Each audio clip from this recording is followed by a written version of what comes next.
Welcome back to Mastering 60. Today we are tackling a subject that touches something far deeper than style. It touches identity, memory, and the quiet grief so many of us carry about the one feature that changes the most visibly as we age. We are talking about hair over 60. For decades, we have been handed two conflicting messages at once. On one side, the beauty industry insists we must fight our gray with box dye and endless root touch-ups, chasing a color that no longer belongs to our face. On the other side, we are told that once we go gray, we must also go short, that a woman past 60 has no business with length, with softness, with anything that suggests she is still, in any way, playing. We are told to shrink. We are told to disappear quietly into a practical little crop and call it aging gracefully. Today on Mastering 60, I am here to tell you that both of these messages are wrong. Your hair at this stage of life is not something to apologize for or something to erase. It is one of the single most powerful tools you have for framing your face, communicating your confidence, and telling the world exactly who you are without saying a single word. In this masterclass, we are redefining what aging gracefully actually means when it comes to your hair. And I promise you, it looks nothing like what you've been told. Let us begin with part one, the gray decision and why it is not a moral choice. Somewhere along the way, going gray became a referendum on your character. Women who color their hair are accused of not accepting themselves. Women who go gray are praised as brave, as though allowing your natural pigment to show is an act of courage rather than simply a personal preference. I want to dismantle this entirely. Your hair color, whether natural silver, a rich warm color, or anything in between, is not a moral position. It is a styling choice. And the only question that matters is which choice makes you look and feel most like yourself. If you choose to go gray, understand that not all gray is created equal, and the difference lies entirely in tone. Gray hair, much like skin, has an undertone, cool, warm, or neutral. Cool toned silver, almost blue-white in quality, is stunning against deep, rich skin tones and high contrast features. Warmer, more pewter-toned grays soften beautifully against golden or olive undertones. The mistake most women make is assuming all gray looks the same on everyone. It does not. If your gray is growing in patchy, uneven, or with a yellowish cast that fights your skin tone, a professional gloss or a toner, not a full dye job, can correct this in under an hour, giving you the silver you actually want rather than the gray you happen to get. If you choose to keep color, the rule for women over 60 is simple: warmth. As our skin loses some of its natural vibrancy with age, flat, cool, or overly dark colors can read as harsh and aging against mature skin. Rich chestnut, warm caramel, soft copper, and dimensional golden brown tones bring life and radiance back to the face in a way that flat, single-process colors simply cannot. Part 2. The money piece and the art of framing the face.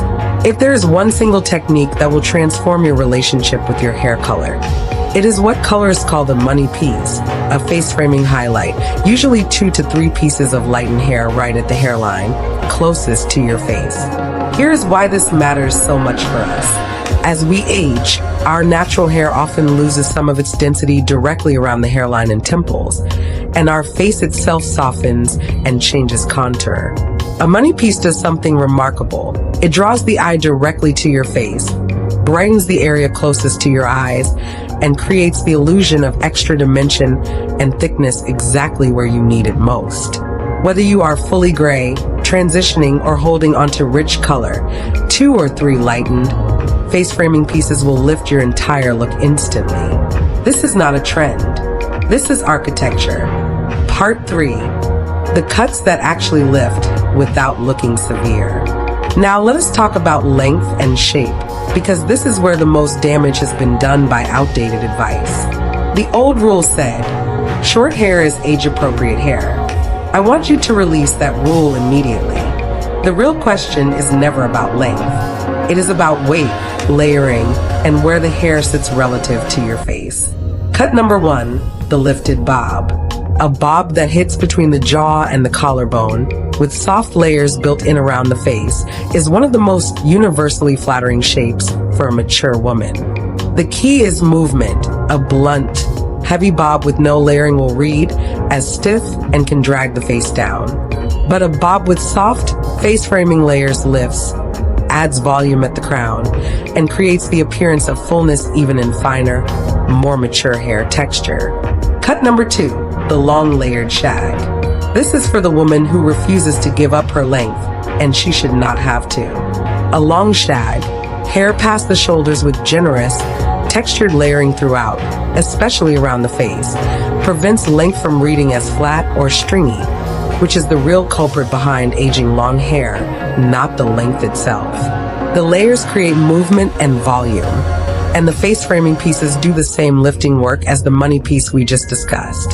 Cut number 3, the textured pixie.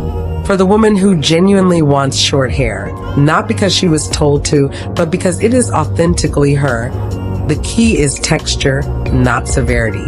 A soft, textured pixie with longer pieces left at the crown and around the face avoids the stiff, helmet-like quality of an outdated short cut.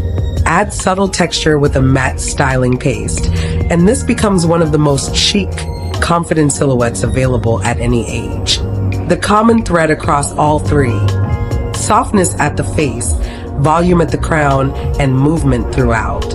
Whatever length you choose, those 3 principles will keep your hair looking lifted rather than flattened by time. Part 4, the texture and density conversation nobody has.